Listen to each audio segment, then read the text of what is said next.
раиси вилояти мухтори кӯҳистони Бадахшон Ёдгор Файзов барои дастгирӣ ва ҳамкориҳои пайвастаи барномаи ҷонибдории инкишофи иҷтимоии манотиқи кӯҳистон бо ҷомеаи шаҳрвандии вилоят миннатдорӣ баён намуда, изҳор дошт ки соли сипаришуда новобаста аз вазъи мураккаби ҷаҳонӣ, хуруҷи бемории сироятии коронавирус ва сарзадани буҳрони иқтисодӣ, хушбахтона аксарияти соҳаҳои хоҷагии ҷумҳурӣ аз фаъолият намонда, иқтисоди ҷумҳурӣ мувофиқи имконият пеш рафт. Дар давраи панҷшавии касалии сироятии COVID-19 саҳми кормандони фонди тоҷикистонии Оғохон дар пешгирӣ ва табобати ин беморӣ хеле назар аст арзёбӣ гардида, маҳз ҳамкориҳои тарафайн бо нишондодҳои пасттарини бемории сироятии COVID-19 оварда расонданд. Гуфта шуд ки дар паёми имсолаи сарвари давлат муҳтарам Эмомалӣ Раҳмон масъалаҳои рушди иқтисод, беҳтар намудани таъминоти озуқаворӣ ва рушди сектори хусусӣ мавриди таваҷҷӯҳи хос қарор гирифта, ҷиҳати иҷрои бандҳои паём, кормандони сохторҳои давлатӣ дар ҳамкорӣ бо шарикони рушд бояд ҷиҳати пешбурди иҷтимоиёту иқтисодиёти вилоят нақшаву лоиҳаҳои ҷадидро пешниҳод ва амалӣ намоянд. Кишвар Абдулалишоев, директори иҷроияи фонди Оғохон дар Тоҷикистон, дар навбати худ барои овардани шароиту имконият ҷиҳати амалӣ намудани нақшаҳои тасдиқ гардида ба мақомоти иҷроияи ҳокимияти давлатии вилояти мухтори кӯҳистони Бадахшон изҳори сипос намуда, қайд дошт ки минбаъд низ дар ҳамкорӣ бо ҳукумати маҳаллӣ баҳри беҳтар намудани шарту шароити зиндагии мардуми кӯҳистон барномаҳои муфидро амалӣ хоҳанд намуд. Хуҷамёр Хумориков, роҳбари барномаи ҷонибдории инкишофи иҷтимоии манотиқи кӯҳистон дар вилояти мухтори кӯҳистони Бадахшон, нақшаи амалиёти фаъолият барои соли 2021-ро ба ҳозирӣ манзур намуд. Қайд дошт ки самтҳои асосии фаъолияти барнома дар соли равон кишоварзӣ ва амнияти озуқаворӣ, ҷомеаи шаҳрвандӣ, фарогирии иқтисодӣ, тандурустӣ ва ғизо маҳсуб меёбад. Аз ҷумлаи лоиҳаҳои нави барнома камбизоатии Осиёи марказӣ ва шукуфоии Тоҷикистон дониста шуданд, ки ҳадафи асосии онҳо сохтмони анбору сардхонаҳо, гармхонаҳо, хатҳои обгузар, инчунин таъмини ҷамоатҳои дурдасти вилоят бо тухмиҳои сабзавоту дарахтони мевадиҳанда ва дастрасии хоҷагиҳои деҳқонӣ бо техникаи кишоварзӣ дониста мешавад. дар ҷараёни ҷаласа намояндагони шаҳру навоҳии вилоят мушкилоту пешниҳодҳои худро манзур намуда, барои амалӣ намудани лоиҳаҳои барномаи ҷонибдории инкишофи иҷтимоии манотиқи кӯҳистон мусоидат намуданд. раиси вилояти мухтори кӯҳистони Бадахшон барои фаъолияти минбаъда ва амалӣ намудани нақшаҳои пешбинишуда барои масъулини барнома аз шаҳру навоҳӣ дастуру супоришҳои судманд доданд. мухтори кӯҳистони Бадахшон Ёдгор Файзов кӯли қаламбадастони вилояти мухтори кӯҳистони Бадахшонро бо рӯзи касбӣ 109-солагии таъсисёбии аввалин нашрияи тоҷик Бухорои Шариф самимона шодбош намуда, ба рӯзноманигорони васоити ахбори омма барои инъикоси ҳаёти воқеӣ ва фаъолияти кории мақомоти иҷроияи ҳокимияти давлатии вилояти мухтори кӯҳистони Бадахшон арзи сипос ва миннатдории самимии худро баён намуд. Гуфта шуд ки матбуоти даврӣ дар баробари телевизион ва радио дар фазои иттилоотии мамлакат нақш ва мақоми басо муҳим дорад. имрӯз дар кишвар беш аз 300 нашрияҳои чопии давлатӣ ва ғайридавлатӣ фаъол буда, дар пешбурди ҳаёти сиёсӣ, иқтисодӣ ва иҷтимоиву фарҳангии он ҳиссаи басо арзанда гузошта истоданд. 109 сол қабл Бухорои Шариф сарчашмаи асосии матбуоти миллӣ рушду нумӯ карда, дар ғанигардонии маърифату ҷаҳонбинӣ, худшиносии миллии мардум ва ободиву пешрафти давлату миллатамон саҳми босазое гузоштааст. гуфта шуд ки имрӯзҳо дар фазои иттилоотии мамлакат нақши рӯзноманигорон дар баланд бардоштани маънавиёти ҷомеа, пешбурди сиёсати давлату ҳукумати мамлакат, инъикоси воқеъбинонаи ҳаёти сиёсиву иҷтимоии ҷомеа хело ҳам назаррас мебошад. бо ёдоварӣ аз суханони пешвои миллат раиси вилоят иброз намуд, муҳим нест ки рӯзноманигорон дар кадом самт, матбуоти давлатӣ ё матбуоти мустақил фаъолият доранд. ҳадафи асосии матбуоти ҳукуматӣ ва мустақил ҳамчун ду шохаи бо ҳам пайвастаи матбуоти Тоҷикистон иҷрои рисолати касбӣ, яъне хизмати содиқона ва софдилона ба манфиати халқу ватан мебошад. раиси созмони вилоятии иттифоқи журналистони Тоҷикистон аз хусуси фаъолияти нашрияҳои вилоятӣ сухан намуда иброз дошт ки дар вилояти мухтори кӯҳистони Бадахшон айни ҳол 8 рӯзномаҳои ноҳиявиву шаҳрӣ ва 1 рӯзномаи вилоятӣ фаъолияти назаррас дорад. агар ба таърихи таъсисёбӣ ва фаъолияти рӯзномаҳои даврӣ ва телевизиону радио назар кунем, чун оинае ҳастанд ки дар онҳо таърихи навини Бадахшон инъикоси худро пайдо намуда истодааст. дар ин давом дар саҳифаҳои рӯзномаҳои даврӣ ва телевизиону радиои вилоят аз рӯи имкон واقعیات مهم حیات سیاسی، اقتصادی و اجتماعی و فرهنگی ولایت انعکاس یافته است و آنها برحق خزینه بس و ارزشمند تاریخی محسوب می‌یابند. در برابر سابقه‌داران سایه وسایط اخبار عامه، روزنامه‌نگاران جوان ولایت نیز در انعکاس حیات واقعی ولایت نقش نظر است دارند و روزنامه‌نگاران اداره تلویزیون و رادیوی ولایت، روزنامه آینه زندگی و روزنامه بدخشان و دیگر قلمبدستان جوان برای دستگیری‌های پیوسته حکومت جمهوری تاجیکستان، مقامات اجرایی حاکمیت دولتی ولایت به رئیس ولایت یادگار فیضف عرض سپاس بیان نموده از تاریخ تأسیس یابی روزنامه بخارای شریف معلومات منظور نمودند. گفته شد که در جامعه دموکراتی هدف اساسی وسایط اخبار عامه واقع بینانه انعکاس نمودن فکر و ملاحظه، مساعدت به بلند برداشتن سطح آگاهی اهل جامعه، تحکیم صلح و ثبات، پایداری و استواری امنیت و وحدت ملی دانسته می شود. روزنامه‌نگاران جوان ابراز داشتند که ژورنالیستان بدخشان من بعد نیز نیروی ذهنی خویش را برای سازندگی، آبادانی و آسودگی وطن و تحکیم نعمت بی‌بها برای ملت صاحب تمدن ما صلح و وحدت روانه خواهند نمود. با قدرشناسی از فعالیت کسبی و برای فعالیت باثمر کسبی و جمعیتی و همکاری سودمند با مقامات اجرایی حاکمیت دولتی ولایت مختار کوهستان بدخشان، انعکاس واقع بینانه حیات سیاسی و اقتصادی، تشویق و ترغیب غایه‌های وطن دوستانه و به مناسبت روز مطبوعات تاجیک، معاون رئیس ولایت مختار کوهستان بدخشان با مدال جشنی و یک زمره کارمندان وسایط اخبار عامه با افتخارنامه رئیس ولایت مختار کوهستان بدخشان سرفراز گردانده شدند. همیشه در محور سیاست دولت و حکومت مملکت قرار دارد. پرزیدنت مملکت و حکومت جمهوری ساحه معارف را بخش افضلیتناک سیاست دولت اعلان داشته، تمام شرایط و امکانیت‌های مساعد را بهر رشد آن مهیا می‌نمایند. چون همیشه به رشد و انکشاف ساحه علم و معارف دقت اولین درجه داده می شود. آموزگار در محور ساحه معارف قرار دارد. وسط و صفت دانش خوانندگان و تربیه شایسته آنها محض به دانش و تجربه، ملکه، مهارت کسبی، اصولهای تعلیم و دیگر پهلوهای فعالیت آموزگار رابطه زیچ دارد. بی‌شبهه پیشنهاد 20 ساله آموزش و رشد فنهای طبیعت شناسی دقیق و ریاضی تدبیر سر وقته و ضروری است، زیرا عصر 21 عصر تکنیک و تکنولوژی شناخته شده است. دستور سپارش‌های در پیام سرور دولت ذکر یافته را ما شهروندان بخصوص آموزگاران را وظیفه‌دار می‌سازند که در اجرای وظیفه و مسئولیت‌های شهروندی و جمعیتی دولتیمان از جمله تعلیم و تربیه نسل نورست، بلند برداشتن حس خودشناسی و وطن پروری فرزندان و شاگردانمان بیش از هر وقت سعی و تلاش ورزیم. در پرتو اعلان گردیدن سالهای 2020-2040 20 ساله آموزش و رشد فنهای دقیق و ریاضی در ساحه علم و معرفت در نزد ما آموزگاران وظیفه نهایت مهم را گذاشت. سالهای آخر توجه حکومت جمهوری تاجیکستان به آموزش فنهای طبیب باز هم بیشتر گردیده است.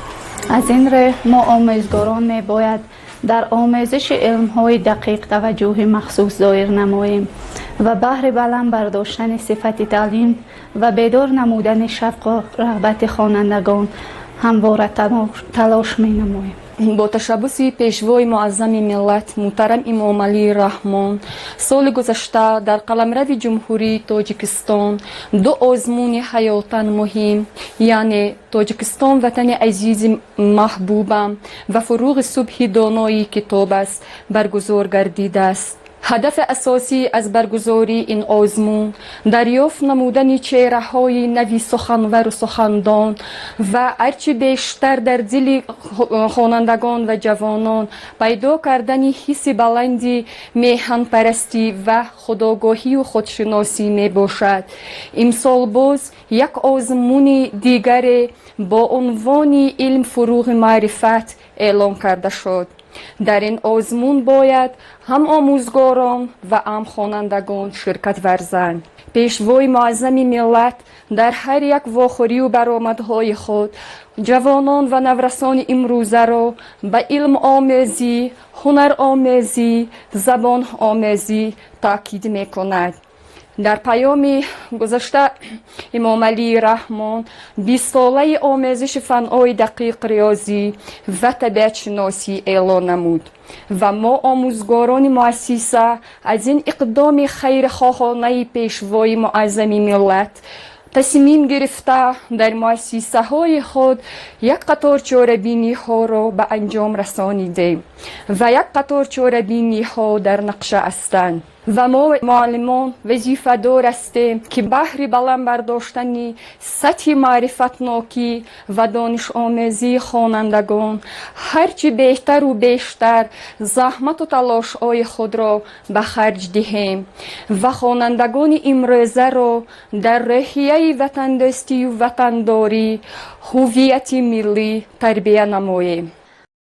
یکی از میوه‌های سرغذا و خوش‌طعم در حدود ولایت مختار کوهستانی بدخشان دانسته می‌شود که ساکنان ولایت این میوه را از دوره‌های قدیم همچون غذای سالم استعمال می‌کردند. این نمود میوه در اصل خصوصیت خاص طبابتی داشته، دردهای زیاد را دوا می‌بخشد و انسان را قوت بخشیده عمر آدمیزاد را دراز می‌گرداند. با گذشت زمان و پیشرفت ساحه صنعت در مملکت، استحصال شیرینی‌های زمانوی این میوه سرغذا را عوض نموده، مردم بیشتر به شیرینی‌های دولت‌های خارجی رو آوردند. مسئولین کارخانه توت پامیر با مقصد پیشنهاد نمودن محصولات وطنی از جهت اکولوژی تازه به شهروندان جمهوری تاجیکستان و خارجی مملکت به کارکرد توت مراغ ظاهر نمودند. کارگران کارخانه از این میوه محلی 7 نامگوی شیرینی‌های زمانوی را به علاوه شکر و نمودهای شیمیایی آماده نموده ایستادند. هدف اساسی کارخانه به ضمن استحصال محصولات وطنی همزمان تامین نمودن ساکنان محلی با جای کار دائمی دانسته می شود. هدف از تشکیل نمودن تشکیلات جمعیتی توت پامیر در حدود ولایت این آماده نمودن محصولات خودی وطنی از توت، استحصال نمودن چندین محصولات قنادی و مثل شیرینی‌های از میوه سرغذا به حساب می رود. همچنین تامین نمودن باشندگان ولایت با جای کار دائمی وظیفه اساسی ما به حساب می رود. ما منتداری خود را با حکومت جمهوری تاجیکستان و مقامات ولایتی برای دستگیری و همکاری بیان می نماییم.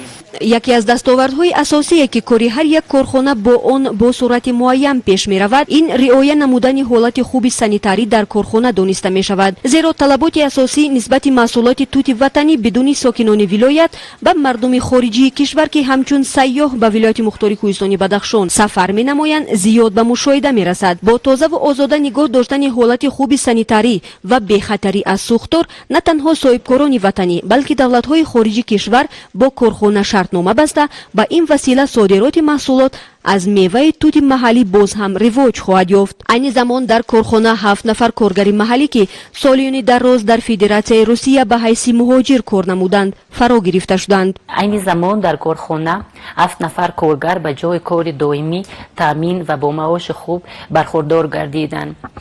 ما در آینده نقشه کلان داریم و بسیار جوانان را با کار تامین نماییم. توت این میوه بهشت است و از جهت اکولوژی تر و تازه می باشد. کارخانه ما از جهت سانیتاری و تکنیکای بی‌خطری به طلبات استانداردی جوابگو است. کارگران کارخانه مذکور به تشکیل کنندگان کارخانه زمانوی دولت علی مرادعلیف، کمیلا محمدعطایeva و شاهنشاه سید یونانوف که در همدستی و همکاری توانستند چنین لایحه زمانوی پیشنهاد سازند، با این وسیله 7 ساکنان محلی با جای کار دائمی تامین ساختن اظهار خوشنودی نمودند. مسئولین کارخانه توت پامیر عین زمان با 2 عدد تجهیزات موثر کار و فعالیت نموده، کارمندان آن کوشش نموده ایستادند در آینده نزدیک کارخانه استحصالی شیرینی‌های از توت محلی آماده نموده را باز هم وسیع نموده برای تامین ساکنان به شغل با جای کار دائمی من بعد نیز مساعدت خوب خواهند کرد. نامزد به وکیلی از حوزه انتخاباتی قاضی رقم 54 زینالعرب قاضی دولتزاده، نماینده حزب خلقی دموکراتیک تاجیکستان با رای دهندگان از روستاهای قاضیده، باغوش، برشار، شنبیدی و واکس واخری دایر نموده در آن برنامه پیش از انتخاباتی خویش را معرفی نمود. در ابتدا زینالعرب قاضی دولتزاده حاضرین و در سیمای آنها تمام مردم زحمتکارین نایه را با آمد نوروز عالم افروز شادباش نموده.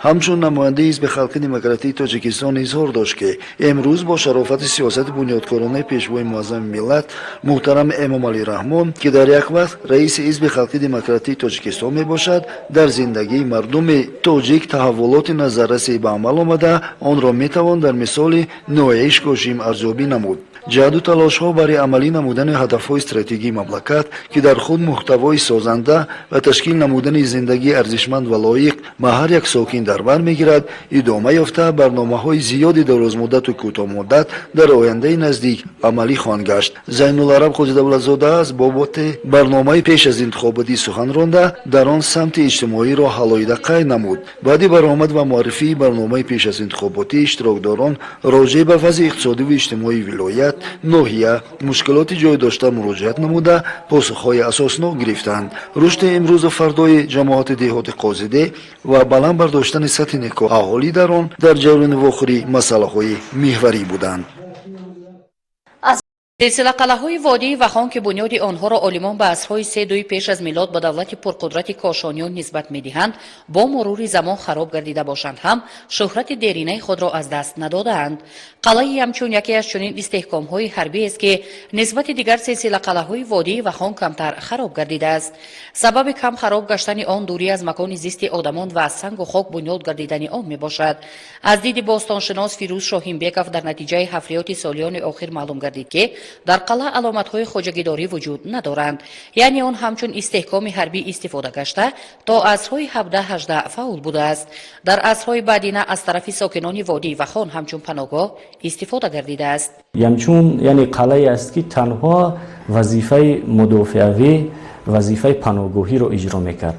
ما سال 2016 یعنی اکسپیدیسیون داشتیم در قلعه همچون یعنی پورا معین گردید که در اونجا قوت مدنی وجود ندارد. قوت مدنی با سبب وجود ندارد که یعنی همچون در بالای یک کوه عظیم ساخته شده است که یعنی پورا سنگ دارد. لیکن به هر حال معلوم گردید که در اونجا یعنی تنها در وقت‌هایی که تهدید و یگان خطر جنگ که میشد یعنی مردم یکجا میشدند میرفتند در همین قلعه همچون یعنی پناه میشدند، یعنی پنهانگاه بود، یک جوه در اونجا یعنی پنهان میشدند، خود را از دشمن محافظت میکردند. همین طور قلعه قاقا هم همین طور، یعنی خانه های استقامتی دائمی در این قلعه ها تا امروز کشف نگردیدند. موقع جایگزینی قلعه امکان می‌دهد که وادی در هر دو سمت تا 10 کیلومتر زیر نظارت گرفته شود. علاوه دره‌ای که از طریق آن به دالان وخان که در حدود ولسوالی ایشکاشی موجود است برآمدن ممکن است زیر نظارت میباشد. محض به همین خاطر و برای تامین نمودن امنیت کاروان‌ها که از چین به ممالک غرب مال می‌کشانیدند و سرحد شرقی دولت کوشانیان را از بادیه‌نشینان حمایت می‌نمودند قلعه بنیاد گشته است. اهمیت تاریخی قلعه همچون یادگاری بی‌نظیر به نظر گرفته برقرارسازی آن در آینده نزدیک به نقشه گرفته شده است. در حقیقت قلعه همچون به برقرارسازی نیاز دارد. قسمت مرکزی آن نسبت دیگر دیوارهای بیرونی بهتر نگاه داشته شده باشد هم قریب همه مناره‌ها قسما ویران گشتند. از دید باستانشناسان با برقرار گشتن قلعه شهرت نه تنها وادی وخان بلکه تمام جمهوری همچون یکی از مکانهای تاریخی آسیای مرکزی در عرصه جهانی می‌افزاید.